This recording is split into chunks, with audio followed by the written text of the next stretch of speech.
ये हैं इस पेशेंट के आफ्टर की फ़ोटो। आप देख रहे हैं कैसे पूरा नाक के आसपास जो इनका चीक्स तक था वो पूरा यूनिफॉर्म रिपिगमेंटेशन आया है, बिल्कुल मैचिंग रिपिगमेंटेशन आई है। बिल्कुल पता नहीं चल रहा है कि यहाँ पे कोई पहले सफ़ेद दाग था या नहीं। यदि आपके चेहरे या शरीर पे सफ़ेद दाग है तो हाँ, आप उसका सर्जरी यानी कि मेलानोसाइट ट्रांसप्लांटेशन के थ्रू भी इलाज करवा सकते हैं। आज की जो मेडिसिन में एडवांसमेंट्स आई हैं, टेक्नोलॉजी में और सर्जिकल टेक्निक्स में जो एडवांसमेंट आई हैं, उसकी वजह से सर्जरी भी सफ़ेद दाग के पेशेंट्स को काफ़ी रिकमेंड हो रही है। इसके रिजल्ट्स भी काफ़ी अच्छे हैं। लेकिन आपके मन में भी ये सवाल ज़रूर आया होगा कि अगर मुझे सफ़ेद दाग है तो आखिर कौन सी स्टेज पे मुझे सर्जरी करवानी चाहिए? क्या अगर मुझे आज सफ़ेद दाग आया है तो मुझे कल ही सर्जरी करवा लेनी चाहिए? आखिर किस स्टेज पे मुझे करवानी चाहिए? इसकी एक्सपेक्टेशन मैनेजमेंट कैसे हो सकती है? रिजल्ट्स कैसे आ सकते हैं? ये सारी बातें आज हम इस वीडियो में डिस्कस करेंगे।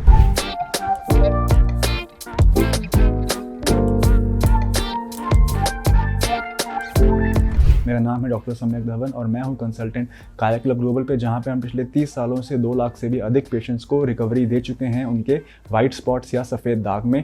हमारे पास देश के बेस्ट विटलिगो ट्रांसप्लांट सर्जन्स उपलब्ध हैं, जिसके रिजल्ट्स हम आपको इस वीडियो के एंड में दिखाने वाले हैं। तो चलिए शुरू करते हैं इस वीडियो को। लेकिन उससे पहले मैं एक बात कहना चाहता हूं कि हम अपनी हर वीडियो में एक कमेंट उठाते हैं पिछली वीडियो का और उसमें पूछे हुए क्वेश्चन का आंसर देते हैं। तो चलिए देखते हैं कि आखिर आज का क्वेश्चन क्या है।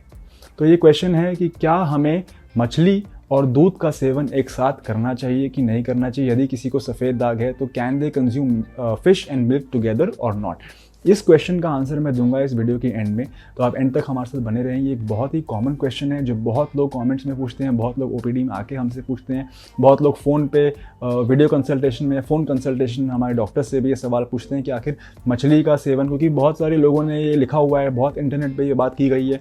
तो आज फाइनली इसका हम आंसर देंगे इस वीडियो के एंड में। आप बने रहिए हमारे साथ। तो चलिए बात करते हैं सर्जिकल टेक्निक्स फॉर विटलाइगो या फिर सर्जरी के क्या क्या टेक्निक्स देश दुनिया में उपलब्ध हैं इस समय सफ़ेद दाग की चिकित्सा के लिए।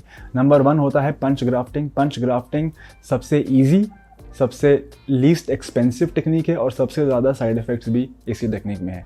नंबर 2 है आपका स्किन ग्राफ्टिंग। तीसरा जो टेक्निक अवेलेबल है कंट्री में और वर्ल्ड में वो है मेलानोसाइट ट्रांसप्लांटेशन। तो तीनों प्रोसीजर्स के बारे में ब्रीफली बात करेंगे, किसके क्या फ़ायदे हैं, किसके क्या नुकसान हैं, उसके बारे में हम बात करेंगे। रिजल्ट एक्सपेक्टेशन क्या होनी चाहिए आपकी, और आप प्रैक्टिकल बात करेंगे, इसको मेडिकली कम और प्रैक्टिकल स्टैंड पॉइंट से इस वीडियो को हम ज़्यादा डिस्कस करेंगे। सबसे पहले काया क्लब ग्लोबल पे जो सर्जिकल टेक्निक रिकमेंड की जाती है वो है, जो मैंने आखिरी में मेंशन किया था, जो लेटेस्ट टेक्निक है वो है मेलानोसाइट ट्रांसप्लांटेशन। अब बात करते हैं मेलानोसाइट ट्रांसप्लांटेशन के स्टेप्स के बारे में और इसमें क्या क्या नुकसान हो सकते हैं, इसके लिए क्या क्या प्री रिक्वायरमेंट्स हैं और इसके साथ साथ पेशेंट की क्या एक्सपेक्टेशन मैनेजमेंट होनी चाहिए और सर्जरी हो जाने के बाद क्या उसका केयर होना चाहिए वुंड का और क्या केयर होना चाहिए पेशेंट के माइंड में। ये सब हम डिस्कस करते हैं आगे। मेलानोसाइट ट्रांसप्लांट एक लेटेस्ट सर्जिकल प्रोसीजर है सफ़ेद दाग के पेशेंट्स के लिए। इसमें हम सबसे पहले तो डोनर साइट्स पे से एक छोटा सा ग्राफ्ट लेते हैं, टिश्यू ग्राफ्ट लेते हैं, उसको हम सेपरेट करते हैं उनकी स्किन से। मोस्ट कॉमनली हम थाई से लेते हैं इस ग्राफ्ट को। इसके बाद हम इसको मिलाते हैं केमिकल में जिसका नाम है ट्रिप्सिन। ट्रिप्सिन क्या करता है, जो हमारी स्किन की 2 लेयर्स होती हैं एपिडर्मिस और डर्मिस, उसको वो अलग कर देता है। तो जब हमने स्किन का ग्राफ्ट लिया छोटा सा और हमने उसको सोल्यूशन में डाला ट्रिप्सिन की, ट्रिप्सिन ने एपिडर्मिस को डर्मिस से कर दिया अलग। उसके बाद हम इसे करते हैं सेंट्रीफ्यूग थोड़े समय के लिए। एक बार जब ट्रिप्सिन एपिडर्मिस और डर्मिस को सेपरेट कर देता है, उसके बाद हम इस सोल्यूशन को इंक्यूबेटर में डालते हैं 37.5 डिग्री सेल्सियस टेम्परेचर में। इसे हम कहते हैं हॉट इंक्यूबेशन। एक कोल्ड इंक्यूबेशन टेक्निक भी होती है, लेकिन हमारे देश में हॉट इंक्यूबेशन फॉलो किया जाता है क्योंकि ये टाइम कंज्यूमिंग थोड़ा सा कम होता है इसलिए। इसके साथ साथ हम पेशेंट का ब्लड लेते हैं, उस ब्लड के सैंपल को हम सेंट्रीफ्यूग करते हैं, जिससे क्या होता है कि उसका सीरम और उसका खून अलग हो जाता है। इस सीरम का इस्तेमाल हम करते हैं वापस उस सस्पेंशन में डालने के लिए जिसमें हमने अपने एपिडर्मिस और डर्मिस को अलग किया था। थोड़ा सा कॉम्प्लिकेट मैं इसको नहीं करना चाहूँगा। बेसिकली बताते हैं कि जो आपने थाई से ग्राफ्ट लिया था उसके सेल्स को हमने सेपरेट कर दिया, उसका हमने एक सस्पेंशन बना लिया उसको केमिकल से ट्रीट करने के बाद। उसके बाद हमने जो रेसिपिएंट स्किन है जहाँ पे सफ़ेद दाग है उसकी हम करते हैं डर्माब्रेशन। डर्माब्रेशन करने से क्या होता है कि वहाँ पे पिन पॉइंट ब्लीडिंग शुरू हो जाती है। तो पिन पॉइंट ब्लीडिंग जब वहाँ पे शुरू हो जाती है, उसके बाद हम उसको साफ़ करके वहाँ पे उसको स्टेराइल करके वहाँ पे हमने जो सस्पेंशन बनाया था, जो हमने लिक्विड बनाया है ट्रिप्सिनाइजेशन के बाद, उसको हम वहाँ पे ड्रॉप कर देते हैं। उसके बाद हम वहाँ पे लगा देते हैं एक कोलेजन का पैच, टेगाडर्म का पैच, और हम उस साइड को पैक कर देते हैं। ये सारा कुछ करने में 1 दिन का आपको हॉस्पिटल एडमिशन की ज़रूरत है। उसके बाद प्रैक्टिकल बात अगर हम करें तो पेशेंट का आफ्टर केयर सपोर्ट क्या होना चाहिए। आप 3 से 7 दिन के बाद इस पट्टी को उतारेंगे अपने घर जाके। उसके बाद 3 to 6 मंथ्स लगते हैं उस सस्पेंशन को स्किन के ऊपर रिपिगमेंटेशन करने में। थोड़ा सा हम रिकमेंड करते हैं कि कुछ लोग जो धूप नहीं दिखा पा रहे हैं वो PUVA लैंप को परचेज़ कर लें। पोवा लैंप हमने अपनी पिछली वीडियोस में भी कहा है कि जो लोगों की जॉब ऐसी है या जो लोग ऐसे जगहों पे रहते हैं जहाँ पे धूप नहीं आ पा रही है, उनके लिए हम रिकमेंड करते हैं पोवा लैंप। नॉर्मल इस ट्रीटमेंट के बाद आपको सफ़ेद दाग के ऊपर कोई ऑइंटमेंट लगाने की ज़रूरत नहीं है, कोई क्रीम लगाने की ज़रूरत नहीं, क्योंकि हमने मेलानिन पिगमेंट वाले मेलानोसाइट्स यहाँ पे पहले ही डाल दिए सस्पेंशन के थ्रू।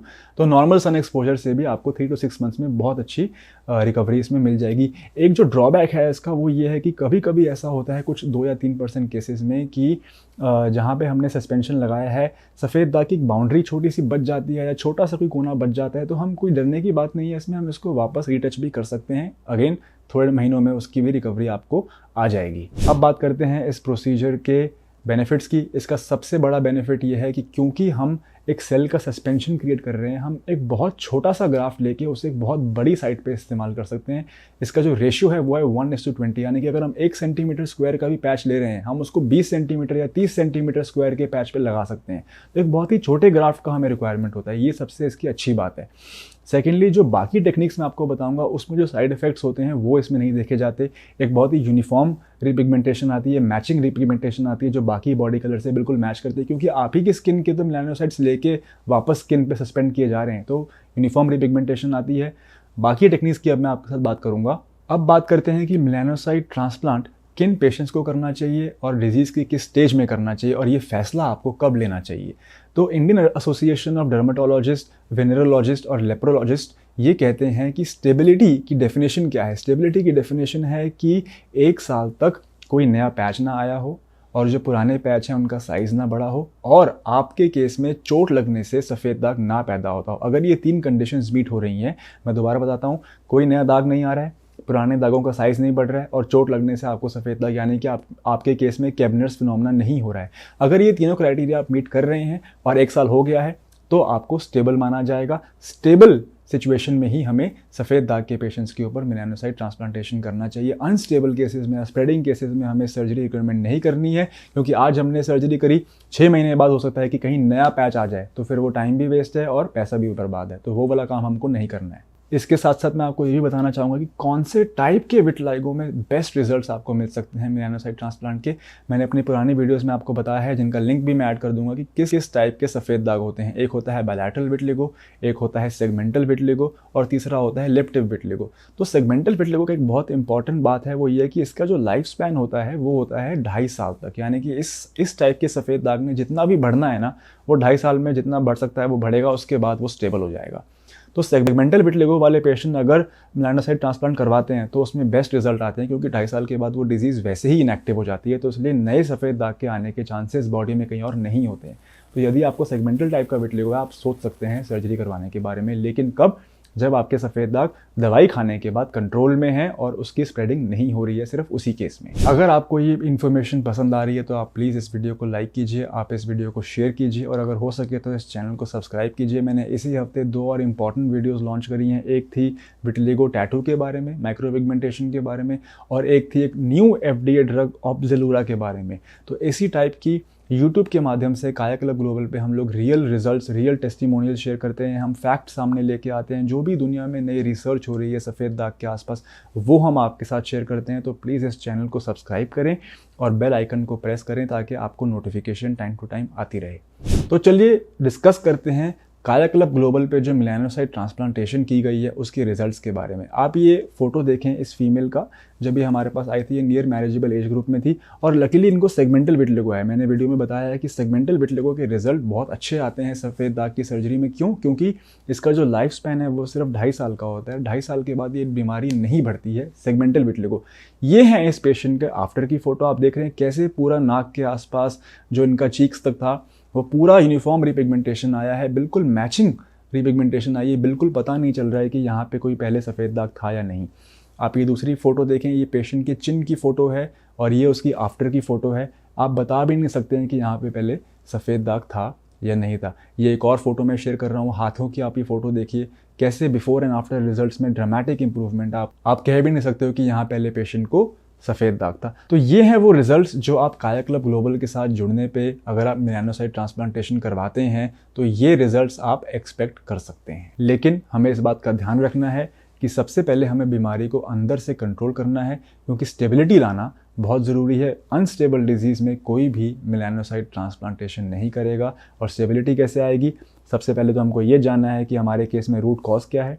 ये जानने के बाद हमें उस रूट कॉज पे अटैक करना है। यदि हमें स्ट्रेस की प्रॉब्लम है, हमारे लाइफस्टाइल ठीक नहीं है, यदि हमें कॉन्स्टिपेशन रहता है, या हमारे को बीपी, शुगर या थायराइड की प्रॉब्लम है, या हमारे घर में किसी को सफ़ेद दाग की प्रॉब्लम है, ये सारी बातें जानने के बाद हमें पहले रूट कॉज पे अटैक करना है। उसके बाद हमें बीमारी को अंदर से ठीक करना है ताकि ट्रांसप्लांटेशन के बाद भी कोई नया पैच स्किन पे ना आए।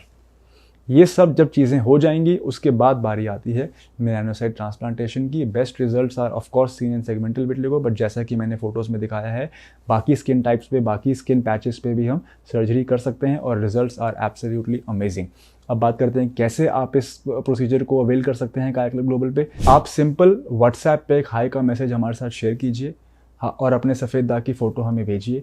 हम ब्रीफ हिस्ट्री टेकिंग से सबसे पहले तो ये असेस करेंगे क्या आपके केस में सर्जरी कर भी सकते हैं कि नहीं कर सकते हैं, आप कौन से स्टेज में है ये जानना ज़रूरी है। उसके बाद दवाइयों से पहले आपके सफ़ेद दाग को अंदर से ठीक किया जाएगा, स्टेबिलिटी लाई जाएगी। जितने पैचेस में रंग बनाया जा सकता है पहले हम दवाइयों के थ्रू उसमें रंग बनाएंगे।